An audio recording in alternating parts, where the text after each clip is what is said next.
Olá, sejam todos muito bem-vindos ao New Deal, programa da BBC News, podcast, programa de TV. A gente está em todos os lugares, está difícil de escrever o que temos aqui sendo transmitido a você, investidor, espectador que nos acompanha neste momento. No final das contas, falamos sobre investimentos alternativos em novos mercados ou novos investimentos em mercados alternativos.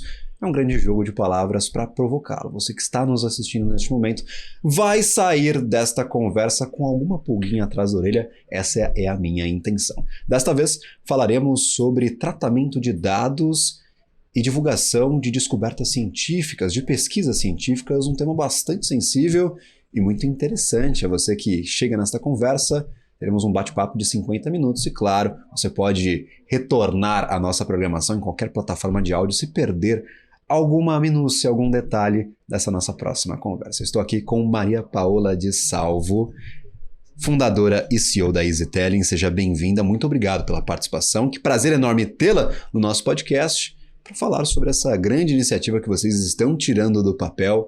Muito obrigado por aceitar o nosso convite. Obrigada eu pela convite, pela presença aqui. É um prazer conversar com você nesse podcast tão prestigiado e falar de um tema pelo qual eu sou apaixonadíssima, que é a tradução do conhecimento. E vamos lá. Perfeito. Vou fazer duas perguntas iniciais para a gente colocar todo mundo no mesmo degrau. Todo mundo no mesmo patamar para entender a conversa daqui para frente. A primeira delas é uma apresentação pessoal. Com quem eu estou falando? Maria Paola, como chegou até aqui, como passou a trabalhar diariamente com tradução de conhecimento, com tratamento de dados e o que lhe despertou esse interesse para iniciar a EasyTelling, por favor. Perfeito. Bom, eu sou jornalista de formação, assim como você. Perfeito. Sou colega de profissão. Trabalhei na minha primeira temporada de vida, eu costumo dizer, como repórter e editora de diversas revistas da Editora Abril, como Veja São Paulo, Quatro Rodas, né? Que foi um prazer, o jornalismo me ensinou muito. E eu acho que naquela época eu já fazia um pouco de tradução do conhecimento, porque eu tentava fazer com que as minhas matérias fossem um pouco científicas na apuração, né? Então eu era talvez uma pesquisadora, jornalista, meio sem saber, né? E essa trajetória toda, eu sempre queria fazer matérias para gerar um tipo de impacto, né? Eu sempre era uma jornalista um pouco idealista, perfeito. Eu acho. Tinha esse ideal da profissão, preciso tirar alguma coisa desse trabalho. Isso, exatamente, né? O que a gente pode fazer para transformar a realidade, né? Então, fiz muitas matérias, por exemplo, para medir qualidade do ar, na Quatro Rodas para verificar o sistema de funcionamento do vidro, né, antitravamento de vidro, se funcionava ou não, sempre com uma pegada um pouco científica e tá tentando traduzir também a rebimboca da parafuseta para o leigo, né, fazendo esse processo de linguagem simples, né. Então, eu era apaixonada por isso. Eu saí, mais ou menos em 2011, da carreira jornalística para fazer um mestrado em comunicação para o desenvolvimento na London School of Economics, na LSE em Londres, e foi aí que eu mudei um pouco de carreira, né? Que é basicamente como a gente pode usar a comunicação para desenvolver países, melhorar indicadores econômicos, sociais de diversos países. Ao voltar de lá para o Brasil, eu comecei a trabalhar para a Global Health Strategies, que era a consultoria da Fundação Bill e Melinda Gates no Brasil. Então, eu trabalhei para a fundação do Bill Gates aqui no hub de saúde deles. Então, éramos os representantes da Fundação Gates aqui no Brasil para a saúde. E dos meus primeiros desafios, né, na fundação era divulgar um programa chamado Grand Challenges. E o Grand Challenges nada mais era do que um programa que investia em pesquisas inovadoras, bem inovadoras, em saúde, especificamente no Brasil, em prematuridade e desenvolvimento infantil. Esses eram os focos do Grand Challenges.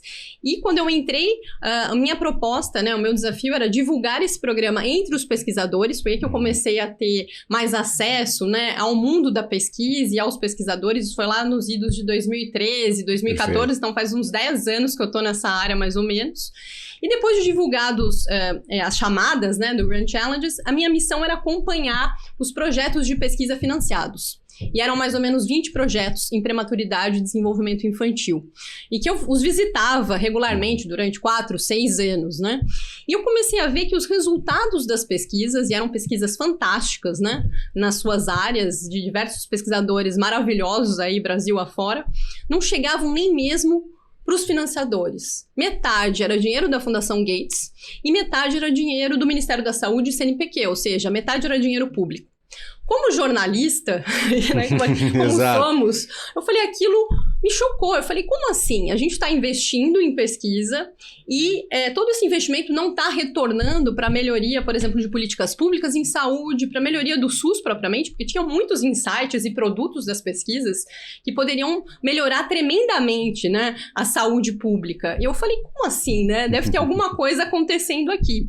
E são várias as razões pelas quais uma pesquisa não se aplica ou não se transforma em produtos, inovações, tecnologias e políticas públicas. Isso pode começar desde o que a gente chama de research question, que é a pergunta inicial que vai embasar toda a pesquisa, a hipótese, mas também tem um problema muito grande que é a lacuna de comunicação que existe entre o pesquisador, né, que produz a evidência, fica anos estudando o mesmo estudo, e quem pode consumir essas evidências do outro lado. Então, a gente está falando de gestores públicos, formuladores de políticas, empresários, governos, organizações, né?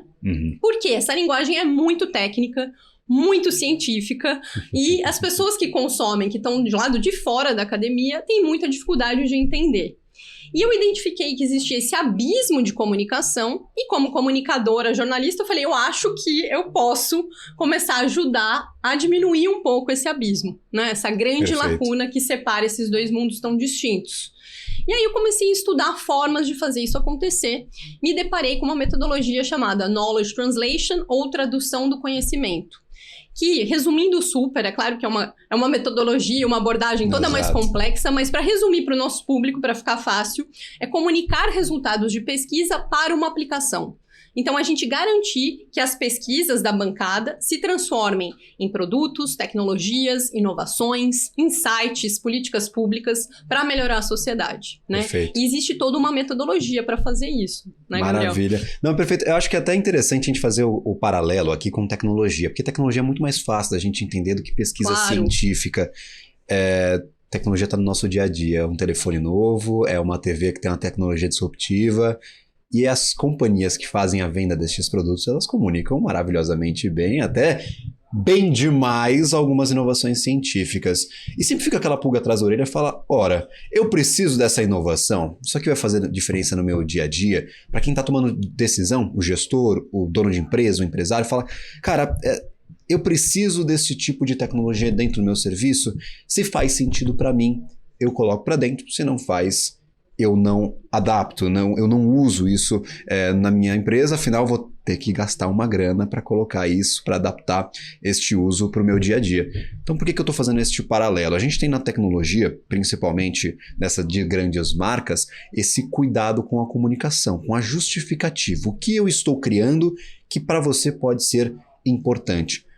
No mundo científico, a gente tem o mesmo trabalho, desenvolvimento árduo, são anos e anos de pesquisa, mas no final das contas a gente não tem essa grande corporação querendo impulsionar a comunicação daquela descoberta científica. Então a gente tem talvez dois problemas, um já solucionado com a tecnologia do nosso dia a dia e outro que ainda não chegou em nós por falta de iniciativas como a EasyTele. A gente vai falar um pouquinho mais sobre isso. Você falou sobre problemas. Por que é tão difícil entender uma pesquisa científica, um resultado, talvez até muito importante para o meu dia a dia, vai fazer total diferença no final das contas, daqui 10, 15 anos pode estar sendo aplicado cotidianamente, mas a pesquisa está saindo agora. Por que é tão difícil entender e por que a gente tem tão pouco acesso a essa produção científica, não só no Brasil, mas no mundo como um todo? Aí você me ajude a entender onde é que está o problema e onde vocês identificaram esse problema para conseguir corrigi-lo, por favor. Legal. São vários os fatores, né, que tornam um artigo científico, que é o resultado final da pesquisa. Depois de 4 anos de estudo, né, você precisa publicar um artigo científico num periódico, que significa um jornal, né, falando em linguagem simples, um jornal científico, né, de relevância, que esse artigo vai ser lido por outros pesquisadores, vai ser revisado e validado e confirmado. Isso aqui faz sentido para a comunidade científica. O que acontece é que hoje, faz anos, né, que esse formato é muito voltado para a academia. Então, a gente tem... a linguagem é difícil, né, uma linguagem cheia de jargões científicos, né, o que dificulta bastante, né, termos muito técnicos. Os artigos, em geral, são longos e são em inglês, né, porque a língua universal da ciência é o inglês, e é claro que isso também dificulta, né, eu vou ter um artigo com 10, 20 páginas, difícil de entender numa linguagem científica e numa língua que não é a minha. Mas eu acho que a principal barreira mesmo é que os artigos artigos não mostram, né, as pesquisas em geral esquecem de fazer isso, porque o pesquisador não é treinado para isso. O que aquela pesquisa pode virar para a sociedade? O que ela Entendi. pode gerar? Qual que é a aplicação? Qual que é a aplicação prática daquela pesquisa para a sociedade? Isso os artigos não trazem. E o pesquisador tem muita dificuldade de identificar porque ele está imerso naquele universo acadêmico, né? Lembre-se, ele passou anos olhando para um microscópio ou fazendo pesquisa de campo. Então, ele tem dificuldade de ter esse distanciamento e falar, bom, isso aqui pode ser um teste diagnóstico inovador. Ou a gente está diante da próxima penicilina ou da próxima vacina. Uhum. Né, ou de uma outra tecnologia que pode reverter as mudanças climáticas. Então, ele está muito focado no dia a dia dele, né? Então, ele não consegue ter esse distanciamento para apontar aplicações. E a tradução do conhecimento ajuda, pega esse pesquisador pela mão e o ajuda nesse processo. Né? Porque é a aplicação que vai interessar para os empresários que estão nos ouvindo, né? Como que eu aplico isso na prática, né? Não sei se você assistiu aquele filme Não Olhe para Cima. Sim. É exatamente isso, Exato, né? Quando o Leonardo DiCaprio começa a explicar em 1900 e bola, a gente descobriu, estava estudando um asteroide e tal. O que acontece? Ele perde a presidente, o personagem da presidente, da Meryl Streep, ele perde a atenção dela, né? Agora, quando vem outra pesquisadora e fala, olha, tem um asteroide que vai bater na Terra dia tal. Né? É isso que o pesquisador tem dificuldade de fazer. Ele começa explicando a trajetória, a metodologia, o histórico, o que tínhamos antes e agora por que a pesquisa é disruptiva. E aí você faz todo você monta o cenário para depois colocar os personagens principais dentro da peça. E às vezes nessa montagem de cenário você perde quem está assistindo, né? E aí, por exemplo, esse processo de tradução de conhecimento, ele você mencionava algumas etapas para que ele seja concluído, para que nós tenhamos a tradução deste processo deste conhecimento. Claro, é uma metodologia bastante extensa, a gente não vai conseguir explicá-la totalmente em 50 minutos de episódio, inclusive já passaram alguns nessa nossa conversa. Mas quais as etapas para que eu pegue um produto científico, uma pesquisa inovadora, cheia de detalhes, muito bem desenvolvida pelos pesquisadores, que atingiu o seu objetivo final, e agora eu quero explicar para quem está nos assistindo, seja um empresário, seja alguém de uma organização, por exemplo, organização da saúde, como você já mencionou por aqui, quais as etapas para que eu consiga pegar um conhecimento e traduzi-lo? Quais as preocupações de quem vai fazer esse trabalho na hora de executá-lo, por favor? Ótimo. Existem duas etapas, né? Eu estou falando um pouco para o pesquisador que estiver me ouvindo. Desde o início da pesquisa, você pode já pensar a sua pesquisa, a quem ela é útil, né? E isso vai moldar, né? Todo o desenrolar da sua pesquisa vai se tornar muito mais fácil até comunicar os resultados. A gente chama de tradução do conhecimento ou knowledge translation integrado. E ao final também, quando esses resultados já estão prontos, né? No paper, na hora de publicar o paper, por exemplo. Então, tem esses dois momentos que dá para fazer a tradução do conhecimento. Bom, agora falando um pouco das etapas e da metodologia, é legal que se diga que eu sou a segunda brasileira certificada em Knowledge Translation, tradução do conhecimento, pela Universidade de Toronto, Hospital SickKids. E lá eles tinham um método muito voltado para a medicina, que era um método de 13 etapas, 13 passos, né, para transformar um achado científico em aplicação. E aqui no Brasil, eu adaptei esses 13 passos para 6 passos. 6 passos aplicados a qualquer área, não só medicina.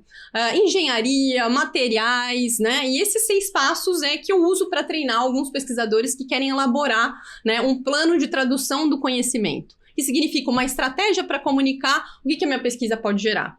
E basicamente, resumindo super esses 6 passos, seria identificar que mudança eu quero gerar no mundo com a minha pesquisa, né? A partir desses resultados, né? Eu quero, transformar o jeito que a política pública de educação é feita no mundo. Eu quero transformar o jeito de identificar parto prematuro no mundo, né? Por exemplo, uma mudança, né, que a pesquisa pode gerar. O passo 2 quais são as audiências, que públicos que, ao saberem desses resultados, podem aplicá-lo na prática? Que público que tem a caneta na mão, ou seja, o poder para transformar isso, né? Ou para aplicar e transformar a pesquisa num teste diagnóstico, produzi-lo, por exemplo, ou é um formulador de política pública que pode fazer uma lei, né? Então, é para esse público que eu tenho que comunicar os meus resultados. O passo 3 é quais evidências eu vou comunicar, né, para que esse público seja convencido de gerar mudança, né? E o passo 4, como que eu empacoto essas evidências muito complexas em mensagens simples, que sejam compreensíveis, né? E que soem como música para essa minha audiência que eu estabeleci no passo 2, né? Com argumentos de custo-benefício, aí entra mesmo um processo de venda, né? Assim como as empresas de tecnologia fazem. O departamento só tem uma profissão no mundo que é o comercial, né? Depois a gente vai se desdobrando, mas sempre tem alguém do comercial por trás e é onde você consegue pescar o interesse de quem está te assistindo, trabalhar aquela emoção, convencer. Tem toda uma mística aí do comercial. Total. Tá, este é o 4º passo para este procedimento de tradução de conhecimento para os próximos. Você falou que são 6 que foram importados e repaginados por ti aqui no Brasil. Isso, tropicalizados, eu diria. Mas eles servem também para outras pesquisas ao redor do mundo. Perfeito. A gente está fazendo consultoria para o OMS, por exemplo. Então, a gente traduziu esses passos para o inglês. Então, serve para vários contextos de pesquisa. Perfeito. Bom, mas depois que ele vendeu o peixe com a call to action, né, o chamado para ação, o que essa pesquisa pode gerar, os melhores argumentos de custo-benefício, a gente vai identificar qual o melhor canal e formato para fazer isso, né?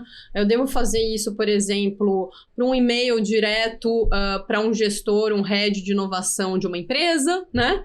Para quem que eu devo comunicar e como? Qual a estratégia? Eu vou mandar o WhatsApp para ele, né? Qual vai ser o formato? Qual vai ser o suporte da mensagem? Uma mensagem no Instagram, não vai acontecer isso. Não, né? porque é um público muito geral, Exato. né? Então, o objetivo da tradução do conhecimento é um público nichado, né? Entendi. Sempre aquele público que a gente chama até usuário do conhecimento, que é quem pode aplicar aquela pesquisa na prática. Essa é a ideia.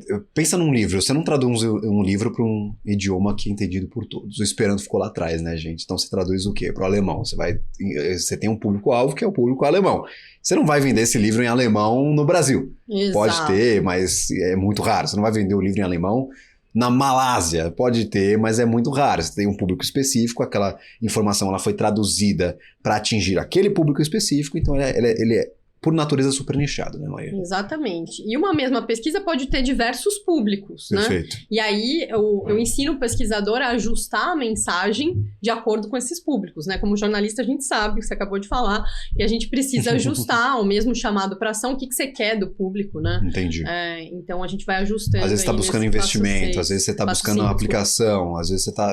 Então, dependendo do objetivo para o público-alvo, você tem que fazer essa comunicação de uma forma distinta. E aí os argumentos também vão mudar, né? Entendi. Argumentos de venda na pesquisa. Perfeito. E o último passo? E o último passo é avaliar, né, o que aconteceu depois desse processo de divulgação. Né? O meu objetivo lá atrás, né, a minha mudança que eu queria gerar, ela de fato aconteceu? Né? O meu público-alvo, a minha audiência, de fato entendeu o que eu queria comunicar, o que ele fez com essa informação? Né? Ele iniciou um processo de transformar a pesquisa numa startup. Baita resultado.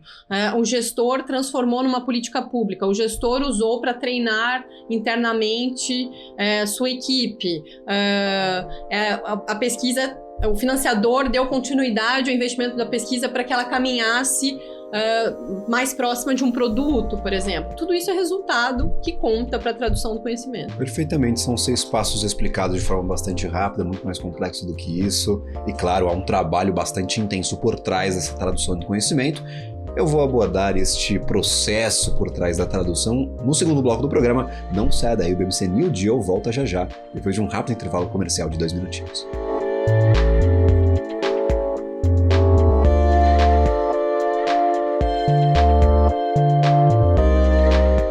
Estamos de volta ao New Deal, falando sobre tratamento de dados e tradução de conhecimentos científicos. Estou aqui com Maria Paula de Salvo, CEO e fundadora da EasyTelling.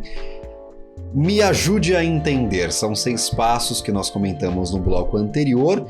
Quando que é mais fácil aplicá-los? É quando já está nativo aplicado no projeto desde o início, desde o começo da produção científica, o que eu imagino que seja a alternativa correta para essa pergunta, ou quando já está tudo finalizado, você já tem todos os resultados de uma pesquisa. Então, você já conhece a tua pergunta, os teus resultados, os achados científicos, se aquilo foi atendido ou não, então não tem surpresas no meio do caminho, onde fica mais fácil aplicar a tradução, por favor. Na real, assim, mais fácil talvez seria no final do processo, mas o mais adequado, o mais efetivo não é no final. É desde o início, né? Entendi. O que a gente recomenda sempre é já que o pesquisador comece a pesquisa com esse olhar da tradução do conhecimento. Porque o processo de pesquisar vai ser muito mais fácil. Ele vai produzir uma pesquisa com muito maiores chances de ser aplicada do que se ele desconsiderasse o para quem, né? Entendi. Então, se ele conseguir trazer, por exemplo... a pessoa que tem a dor, né, de fora da academia, seja ele um empresário, um formulador de política, um governo mais próximo para ajudar a elaborar quais são as questões, né, trazer essa dor de fora. Tá bom, então essa dor é essa. Então, se a gente elaborar uma pergunta, uma hipótese endereçada e alinhada a essa dor, né, a gente vai conseguir ter muito mais aplicabilidade. Entendi. Então, no início, é um processo muito mais efetivo, que a gente chama de tradução do conhecimento integrado, né? Quando você convida a audiência para participar junto, né, do processo. Então, idealmente, a gente recomenda que se elabore um plano de tradução desses 6 passos no início, começando a pesquisa, e depois esse plano pode ser revisitado, né? À medida que a pesquisa avança e no final, com os resultados prontos. Às vezes tem um achado, fala, cara, eu nem imaginava que a minha pesquisa serviria para isso. Eu vou ter um público-alvo novo, eu vou ter um achado novo que eu não imaginava no começo do processo. Afinal, pesquisa é algo construtivo, ela vai mudando aos poucos até chegar no que você tem como uma ideia final do achado científico.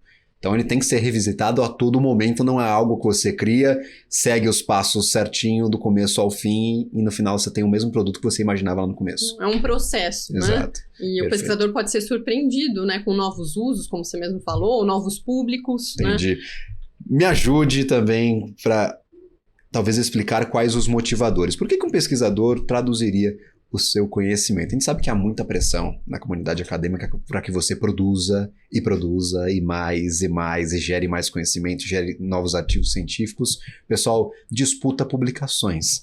Sim. Não, eu estou falando assim bastante olhando para a comunidade científica mesmo. Você tem ali, o pesquisador tal tem não sei quantas publicações, em não sei quantas revistas, a revista mais famosa de todas publicou um artigo dele com um achado interessantíssimo, mas normalmente esse pesquisador está inserido nas universidades, ele tem que produzir isso normalmente por conta da pressão da comunidade, mas não necessariamente ele vai tirar algum recurso financeiro daquela pesquisa que ele está aplicando.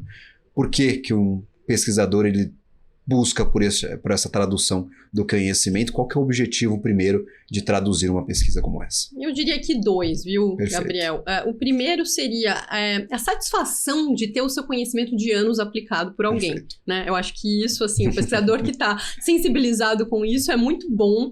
Você vê que o seu esforço de 4, 5 anos, às vezes, se transformou em algo produtivo para a sociedade. E o segundo é algo que o pesquisador vai gostar, que é a facilidade de se obter investimento para a continuidade do estudo, né? Perfeito. Porque é muito difícil um estudo, por exemplo, já está pronto para ser aplicado. Existe todo um processo de continuidade, de se investir naquele estudo para que a gente se descubra mais uma etapa, né? Avance o conhecimento, porque ele é como se fosse um Lego. Mais uma pecinha de Lego vai ser encaixada, né? E uma das coisas mais difíceis que o pesquisador tenta conseguir, né? Que não é tão simples assim, é um investimento em pesquisa, né? Normalmente a gente tem instituições de fomento, como o CNPq e as fundações de amparo à pesquisa, mas se ele souber explicar muito bem as aplicações, ele pode ampliar esse leque de possíveis investidores, né? Por que não um setor privado investir, né, para transformar aquele estudo de uma pesquisa para uma deep tech, uma startup deep tech, por exemplo? Então, ele amplia muito as possibilidades de investimento em pesquisa para o pesquisador, né? E sem investimento não há pesquisa, né? Então, comunicar bem também aumentar as chances de investimento. Você imagina um ambiente em que hoje as empresas, os possíveis investidores, eles estejam apartados dessa comunidade científica? Porque o que eu vejo muito é companhia de alta tecnologia, biomedicina, tecnologia ali de inteligência artificial. O que essas empresas fazem? Elas têm o CAPEX dela aplicado no próprio laboratório de pesquisa e desenvolvimento. Então, ela tem os próprios profissionais que vão desenvolver uma solução específica para a demanda que ela está apresentando. Então, isso é feito de forma interna. É o que eu vejo com mais com mais volume, em mais ocasiões, a empresa que tem o próprio laboratório de pesquisa e desenvolvimento desenvolve isso internamente, financiando a própria pesquisa. Hoje há esse muro entre a comunidade científica, acadêmica e as companhias. Por que isso, no final das contas, não funciona como deveria funcionar, por favor? É claro que as empresas investem em suas próprias pesquisas, Perfeito. em seus processos de pesquisa e desenvolvimento, e isso acontece há muito tempo. O que acontece é que, por conta dessa lacuna gigantesca de comunicação que eu mencionei, e que a tradução do Perfeito. conhecimento tenta resolver, esse abismo é muito grande entre as empresas e a academia, que também pode trazer soluções para as empresas. Ótimo. Existem soluções incríveis que estão debaixo de pilhas e pilhas de papers que não vão ser lidos. A gente só tem dados, infelizmente, para a pesquisa de saúde. Mas 86%, Gabriel, das pesquisas aplicadas em saúde no mundo não se transformam em produtos. Elas morrem num paper, que dificilmente vai ser lido. Imagina a quantidade de conhecimento, de novos diagnósticos. Eu estou falando só de saúde porque a gente não tem dados para as outras áreas, né? De diagnósticos, novas tecnologias que estão nessas pilhas, não lidas, né? E que poderiam se transformar em soluções para a humanidade. Perfeito. Fora a perda, né? O prejuízo de investimento mesmo, que é da ordem de 200 bilhões, mais ou menos, de dólares só em saúde, né? Entendi. E as 14% que conseguem ultrapassar esses muros e podem ser aplicadas, levam 17 anos para isso, que é muito tempo. É muita coisa. É muita coisa. Então, Pode. assim, as empresas podem se beneficiar enormemente desse conhecimento empilhado. E essa missão que a EasyTelling tem, né, no mundo, eu criei a EasyTelling em 2019 para isso, como consultoria, agora viramos startup, com o objetivo de transformar grande quantidade de pesquisa científica em aplicações claras para resolver os problemas da humanidade. Era a minha próxima pergunta, falando um pouquinho sobre Legal. a EasyTelling.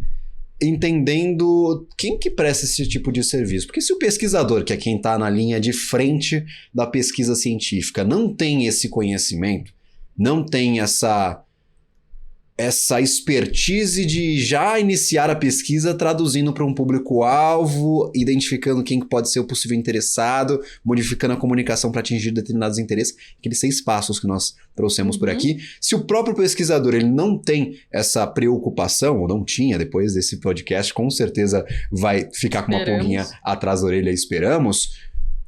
Quem que faz esse tipo de serviço? E aí, claro, puxando um pouquinho desse seu trabalho desde a fundação da EasyTelling, por favor. Legal. Bom, o que a gente chama de especialistas em tradução do conhecimento, né? Eu sou uma delas. É uma área muito nova, viu, Gabriel, Tá. no Brasil. Não tão nova assim no mundo. O Canadá, por exemplo, e a Austrália são os países referência, que tem o estado da arte, né? Que começaram esse processo da tradução do conhecimento, mais na medicina, mais na saúde. O que eu estou tentando fazer com a EasyTelling é tirar só da saúde e trazer para as outras áreas também, né? Por meio dessa metodologia, mas basicamente o que a EasyTelling quer fazer é ajudar o pesquisador nesse processo, mas não só o pesquisador, também quem consome as evidências, a entenderem melhor, né, o que os pesquisadores estão produzindo. Então, é um trabalho de 2 mãos, né? Eu comecei a EasyTelling como consultoria, né, treinando pesquisadores e gestores, já treinei mais de 400 gestores do Ministério da Saúde, até pesquisadores nesse processo, e também na consultoria eu fazia muito trabalho de transformar grande quantidade de papers em infográficos, vídeos, né? E agora a gente está se transformando mais numa startup tecnológica. Com o advento da inteligência artificial generativa, né, o ChatGPT, né, em 2023, a gente pôde se transformar de fato numa startup e aplicar a inteligência artificial à tradução do conhecimento, que é algo novo. Por quê? Porque isso permitiu que o processo, que era muito demorado, muito humano, muito trabalhoso, fosse automatizado. Né? Entendi. Então a IA está permitindo que a gente automatize um processo muito trabalhoso pela primeira vez. E é claro que se a gente conseguir escalar isso, a gente vai multiplicar o número de possíveis aplicações de pesquisa científica. Perfeito. Então foi abandonada a consultoria, que você já trabalhava há bastante tempo nesse tipo de serviço, e agora trocada pela startup, fazendo o mesmo trabalho, mas utilizando inteligência artificial generativa para escalar e permitir que mais e mais pessoas tenham acesso a este produto. Por quê este movimento? Fica mais barato, você consegue escalar de forma mais rápida, não precisa, teoricamente, de tanta mão de obra qualificadíssima para prestar o mesmo tipo de serviço. Quais são os motivadores dessa transição de uma consultoria para uma startup agora com esse modelo escalável? Sim, é basicamente isso, escala e velocidade, Entendi. né? O que eu, por exemplo, humana, levava, sei lá, alguns dias, uma semana para produzir uma ficha técnica, né? Que é basicamente um fact sheet resumindo a pesquisa, a IA hoje faz em 1 minuto. Ou menos. Então, assim, a gente consegue fazer muita tradução do conhecimento muito rapidamente em grande quantidade, né? E com isso beneficiar, né, a sociedade com insights, tecnologias baseadas em evidência, né, de uma maneira muito mais rápida e efetiva, diminuindo aquela lacuna que a gente comentou, Entendi. né? Aproximando empresas de pesquisadores, ajudando pesquisadores a se transformarem em startups e ajudando na inovação e na pesquisa e desenvolvimento como um todo, né? Agora a gente está se posicionando com uma plataforma de IA que a gente cunhou o termo pesquisa e desenvolvimento as a service. Né? Olha só. P&D as a service. A gente está criando um novo termo, né? Um novo negócio com base na tradução do conhecimento. Entendi. Então, E aí, por exemplo, para mim é muito claro uma consultoria prestando esse tipo de serviço. Então, eu sento numa mesa contigo, a gente vai bater um papo, a gente vai tomar um café, você vai me apresentar, que na verdade vou fazer o papel aqui do pesquisador. Eu vou te apresentar a minha pesquisa, todas as minhas dores, você vai identificar onde você consegue me ajudar, a gente vai desenvolver juntos, ou você vai desenvolver sozinho, vai me entregar um produto para facilitar a comunicação dessa minha descoberta científica. Como isso funciona no ambiente digital, onde a IA consegue otimizar o processo, encurtando alguns caminhos para você, que está prestando serviço, ou ela vai prestar o serviço diretamente para mim, que é o pesquisador? Como é que funciona esse produto que vocês estão desenvolvendo com inteligência artificial, por favor? Legal. Agora nós temos 2 produtos. Lembrando que somos uma startup early stage. Perfeito. Lançamos nosso MVP, né? Minimum Viable Product, né? Para esclarecer, para quem não sabe. Agora, faz 1 mês e pouco. E a gente meus parabéns. Obrigada. A gente tem 2 produtos totalmente IA, né? Na startup, a IA não é perfumaria, é o core da empresa, é o que permite a empresa, a startup existir como startup. Um produto é voltado para quem consome evidências, então aqui a gente está falando de empresas, muito foco em setores, né? Em departamentos de inovação, pesquisa e desenvolvimento, de empresas de qualquer área e qualquer tamanho também. Entendi. Formulador de política, governos, organizações, ONGs, né? Que são todos esses entes que consomem pesquisa, ou investidores em pesquisa também, Entendi. Investidores de venture capital. Alguém que está querendo dar ideia transformar uma mirabolante. pesquisa em deep tech, por exemplo. Perfeito. Né? E também, do lado do pesquisador, a gente tem um produto voltado só para ele. Do lado de quem consome, é uma plataforma de IA, que a gente tem uma IA conversacional que recebe o desafio, por exemplo, de um diretor de pesquisa e desenvolvimento de inovação. Vou dar alguns exemplos aqui, Fique tá? à vontade, por favor. Eu quero reduzir o CO2, emissão de CO2 no meu processo produtivo, né, de soja, o meu processo produtivo da empresa. Eu quero encontrar novos materiais mais sustentáveis, eu quero melhorar meus materiais, por exemplo. O que será que as pesquisas têm de respostas para mim? Então, eu vou lá no nosso chat conversacional, vou colocar minha pesquisa, meu desafio, você pode colocar o bloco desafio inteiro. Nossa IA está preparada para reduzir a uma pergunta de pesquisa, e ela vai perguntar para esse usuário como que ele quer aplicar essa informação. Nós vamos pegar essas 2 informações do banco de dados e vamos rodar numa base de 215 milhões de artigos científicos do mundo inteiro, de qualquer área. Então tem chinês, russo, brasileiro, inglês, tudo. E a gente vai identificar, por meio de uma série de filtros, aqueles artigos científicos mais robustos, mais citados, dos journals, né, ou periódicos que são mais respeitados, e a gente vai selecionar 30, 40, depende, quais são os artigos nesse mar de papers que melhor respondem àquela demanda do empresário. Entendi. E a gente vai gerar um relatório para ele em linguagem simples, que ele não vai precisar se preocupar em como entender. Agora a gente tem inglês, português e francês. Então ele pode escolher a língua também. A ideia é que seja uma solução global, né? Já inicia a operação globalizada. Global. Sim, a nossa ideia, porque a pesquisa é global, né? Tá tudo em inglês também, né? Então, Se você não tiver o inglês ali, no não mínimo tem francês, como. não tem jeito, né? E aí, essa é a ideia. E ele vai ter nesse relatório, né, numa linguagem simples, fácil, já no chat, as evidências consolidadas que, basicamente, quais são as tecnologias, né, que respondem aquela pergunta dele e que estão já mais consolidadas, que são consenso na ciência, né? Então, a gente organiza por meio de soluções e tecnologias em ordem de importância, né? E as últimas tendências, né, de materiais, por exemplo, de soluções tecnológicas para reduzir o CO2 e também conclusões e recomendações do que ele tem que fazer para aplicar aquele conhecimento na prática. A gente também dá recomendações. Possíveis interessados, o nível de prontidão, qual pesquisa daquela lista está mais próxima de virar produto, e tudo isso com um link direto para o paper. Se caso o empresário queira ler, ele vai ter lá o paper original para se aprofundar. Perfeito. Eu faço várias brincadeiras aqui no meio do podcast para tentar facilitar um pouquinho para quem está nos assistindo. Tem, claro, o pesquisador, tem o investidor. Tem de tudo. Tem de tudo. Quem está passando pela programação, afinal, estamos em todos os lugares ao mesmo tempo. Dá um trabalhinho, mas estamos conseguindo aí acessar todas as plataformas de distribuição de conteúdo. Imagina que, sei lá, eu preciso de algum similar do plástico.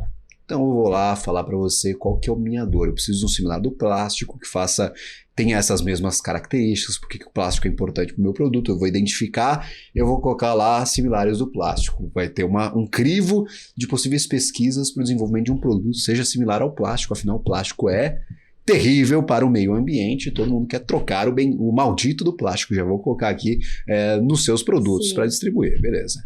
E aí eu tenho a aplicação. Para que eu quero isso? Eu sou uma fábrica de canudo, viu, Maria? Então eu quero algum produto similar ao plástico, porque eu tenho canudos de plástico, para fazer canudos sustentáveis.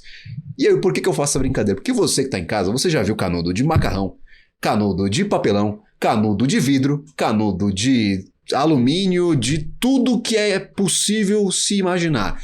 Quais são os pontos positivos, negativos, o que é bom para a saúde ou não, qual que é mais sustentável ou não. O alumínio pode ser melhor que o plástico, mas gasta uma energia danada para ser transformado. Então, no final das contas, quais as pesquisas mais consolidadas? Você consegue me entregar um relatório me apontando quais as principais evidências de cada uma delas e o que atende a todas essas minhas perguntas, essas minhas necessidades. A gente faz uma brincadeira aqui para colocar na prática, mas é mais ou menos isso. Aí me corrija se eu estiver enganado, por favor. Exatamente isso. Assim, a gente vai devolver, por exemplo, soluções de plástico biodegradável feito de planta, provavelmente.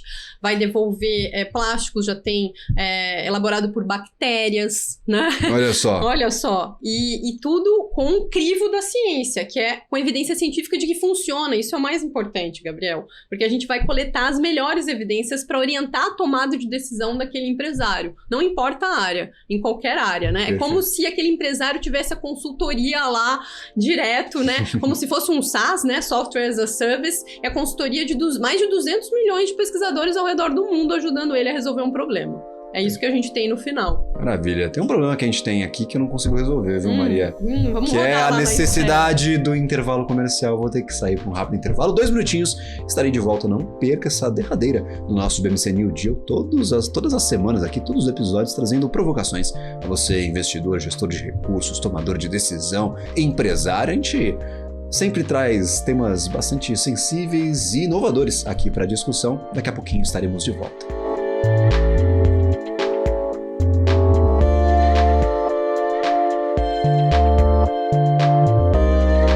Estamos de volta ao New Deal falando sobre tratamento de dados e divulgação de pesquisas científicas com Maria Paola de Salvo aqui na nossa bancada. Seja bem-vinda novamente.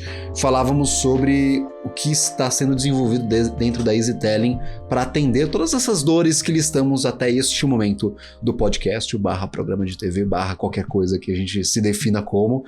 E eu queria entender justamente qual é esta segunda etapa do produto de vocês. A gente falou sobre o atendimento da necessidade do pesquisador e eu queria a outra ponta, que é justamente esse atendimento, essa consultoria imediata para a pesquisa científica. Como é que a gente consegue definir tudo que vocês têm hoje no portfólio, por favor? Legal. Bom, esse produto 1, né, que está mais focado, a gente está chamando de produto 1, que é essa plataforma de IA conversacional. Perfeito. Vamos resumir super. É novíssimo, é o MVP, daqui a pouco adota um nome legal. Um chat GPT da pesquisa científica, né, o P&D as a Service, o SaaS P&D as a Service. Lembrando que a gente tem vários diferenciais em relação ao chat GPT. GPT, né? Porque o ChatGPT, se você fizer a mesma pergunta, ele vai pegar evidências que não são evidências de matérias jornalísticas que ele encontrar por aí, ou vai inventar nome de papers, e a gente pede para a inteligência artificial ler o paper, né, porque a gente já pré-selecionou, então esse é o nosso principal diferencial.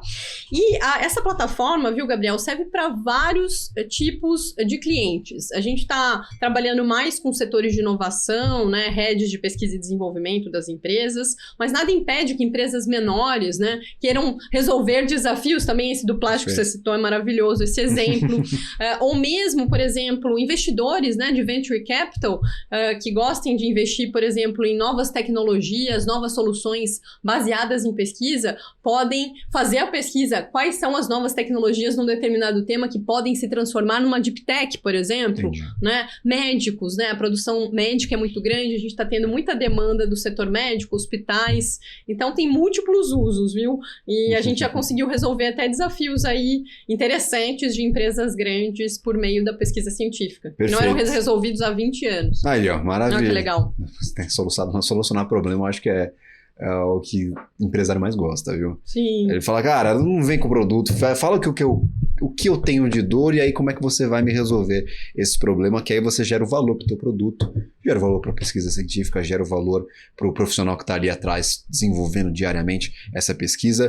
Eu queria entender também, claro, já que você mencionou o nosso amigo Gepeto, o ChatGPT, eu queria entender quais os diferenciais de qualquer outra inteligência artificial que nós temos disponível no mercado, porque iniciativas de IA existem à torta e à direito, dá pra gente arrancar de balde aí no mercado, todo mundo quer ser IA e virou chique falar que é inteligência artificial. Você fala IA no teu pitch, você aumenta em 5 vezes o teu valuation para qualquer captação. A gente vê isso lá nos Estados Unidos. Qualquer empresa que cite inteligência artificial na divulgação de resultados, no dia seguinte a ação está subindo 10%, que está todo mundo animado. Claro, há um motivo por trás dessa animação. A inteligência artificial é um game changer, é uma virada de jogo para você otimizar diversas operações. Eu queria entender o que vocês desenvolvem hoje, para além da roupagem, dentro dessa inteligência artificial, que a diferencie para qualquer outra no mercado, para as inteligências artificiais que sejam mais conhecidas, como é o ChatGPT. Eu brinco que o GPT ele ajuda bastante, só que você não pode fazer perguntas diretas a ele. Você tem que condicionar o chat a te responder, senão ele vai responder a seguinte pergunta: me explique como se eu fosse uma criança de 5 anos. E às vezes não é esse o objetivo.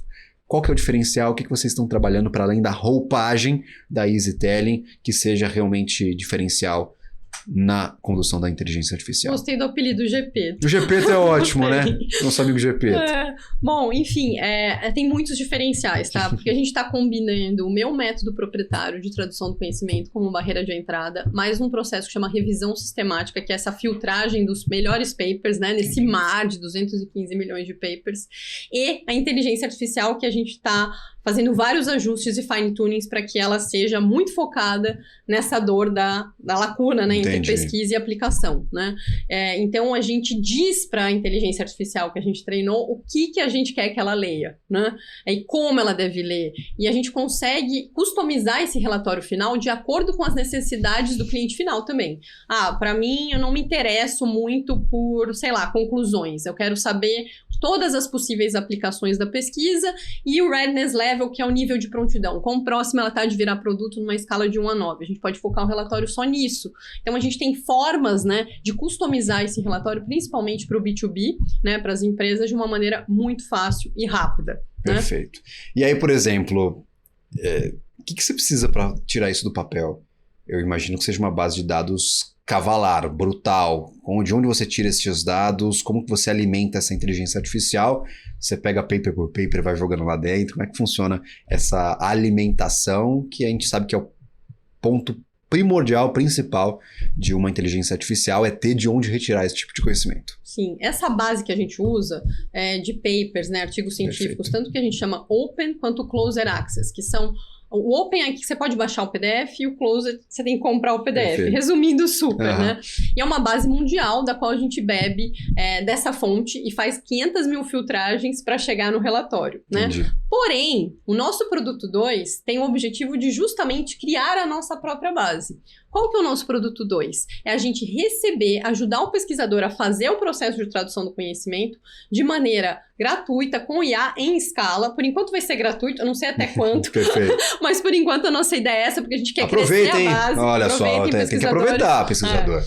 O produto 1 não, mas o produto 2 sim, para o pesquisador. Qual que é a ideia? É que ele faça o upload do artigo científico dele, né, com o link na íntegra, e a gente devolva para ele um fact sheet, uma ficha técnica com os resultados da pesquisa dele, uma fact sheet já diagramado, né, num formato bonito que ele possa compartilhar, né, com ícones, né, bem bonito mesmo, gerado pela IA, muito rápido, e que a gente aponte os principais resultados da pesquisa, todas as possíveis aplicações, muito mais do que eu e o pesquisador conseguiríamos sequer imaginar, porque a IA consegue imaginar muito mais aplicações. Qual é o nível de prontidão de cada uma dessas aplicações de uma única pesquisa? Então pode ser 10 aplicações, e a gente vai ter lá na escala de 1 a 9, quão próxima aquela pesquisa está de virar um produto, o que ela precisa para virar um produto. Então a gente tem um roadmap, e quem pode se interessar por essa pesquisa. Isso com nomes das organizações, nomes das empresas, né? E a gente consegue listar todas. Qual é a ideia no futuro?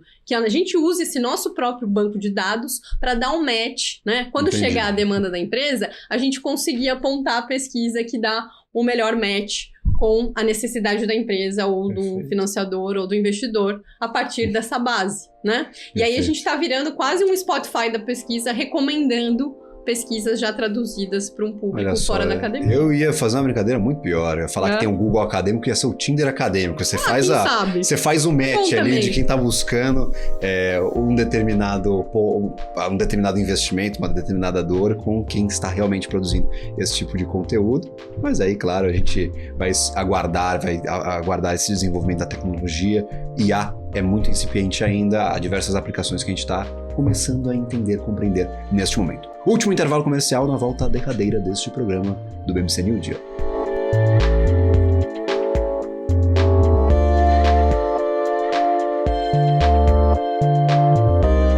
Estamos de volta ao New Deal, programa da BMC News focado em novos mercados e investimentos alternativos, falando sobre pesquisa, né? Mais especificamente comunicação relacionada a descobertas científicas, tradução de conhecimento, um conceito que foi apresentado e explorado nos primeiros blocos deste programa. Se você, por acaso, perdeu esta conversa, visite qualquer plataforma de áudio, eu digo qualquer plataforma, porque estamos em praticamente todas, para, claro, revisitar o nosso BMC New Deal, assistir novamente a este programa, escutar novamente a este programa, e também convido você a visitar o nosso canal do YouTube. BMC News já está também nesta plataforma de distribuição de conteúdo em vídeo. Maria Paola de Salvo, me ajude na finalização desta nossa conversa. Em suma, eu gostaria de agradecer imensamente a tua participação. Foi uma ótima conversa, um ótimo bate-papo, temas que me interessam bastante. A gente ficaria aqui horas batendo papo, falando sobre problemas, sobre soluções, sobre o que vocês estão desenvolvendo na EasyTelling, mas infelizmente nosso tempo é finito. Eu gostaria de agradecer imensamente, claro, abrir espaço para uma mensagem final a quem está nos assistindo, por favor. Perfeito. Também gostaria de agradecer muito a oportunidade de estar aqui. É sempre um prazer falar sobre esse assunto que é a minha paixão, né, com o qual eu já venho tentando lidar e resolver já há 10 anos, né, esse abismo, e aproximando pesquisa de pessoas que possam aplicar essas pesquisas na prática. É quase um propósito, viu, Gabriel? É uma bandeira que eu tenho, e com a inteligência artificial isso só facilitou, né, em termos de escala. É um negócio bacana, rentável, um ganha-ganha para todas as partes, para quem produz pesquisa, para quem investe em pesquisa, porque você vai ter como monitorar o Return on Investment, né, o famoso ROI, né, para as empresas que querem ter soluções inovadoras, insights a partir da pesquisa, aplicar a pesquisa. Então, a gente criou a EasyTelling realmente com um grande propósito de ajudar a todos desse ecossistema. E agora, com o MVP rodando no ar, nosso objetivo é testá-lo, né? Com o maior número possível de empresas, organizações, governos. Então, se você está nos assistindo e se interessou por resolver desafios de inovação, pesquisa e desenvolvimento com ciência, né, com um novo olhar, com novos insights, nos procurem nas nossas redes. Eu estou no Instagram, EasyTelling, ou no LinkedIn, a gente está em todas as redes e vamos fazer os testes. A gente precisa de feedbacks para saber se a gente está endereçando a dor do outro lado da academia. Se está indo para o caminho certo. Exato. Muito obrigado. Toda startup precisa ser testada. Exato, né? A ideia está aí, a gente precisa desenvolver ao longo do tempo. Essa é a dor de toda startup, de todo novo negócio, eu diria. A gente está basicamente no mesmo patamar. A BMC News tem 3 anos e meio, 4 anos quase. É bem nova em termos de mercado, em termos de veículos de comunicação aqui no mercado brasileiro. E eu, claro, gostaria de agradecer a você que está nos assistindo neste momento por ter nos acompanhado ao longo desta conversa. Eu lembro você, o BMC New Deal é um programa semanal. Volte na próxima semana e também explore todo o conteúdo que já produzimos por aqui. Um pouco mais de 2 anos de programa no ar sobre investimentos alternativos, sobre novas alternativas de negócio, modelos de negócio inovadores. Então é bastante conteúdo para você consumir, você que se interessou por esta conversa. Nós estamos sempre acompanhados da Hearst Capital. Você que está buscando alternativas de investimento fora da Bolsa de Valores, dê uma olhada no portfólio da Hearst. São investimentos em ativos judiciais, precatórios, tem royalty musical, obra de arte. Uma alternativa bastante interessante. Você que quer visitar, basta escanear o QR Code que está aparecendo na tua tela neste momento. E claro, retorne na próxima semana. Um abraço a todos e até o próximo BMC New Deal.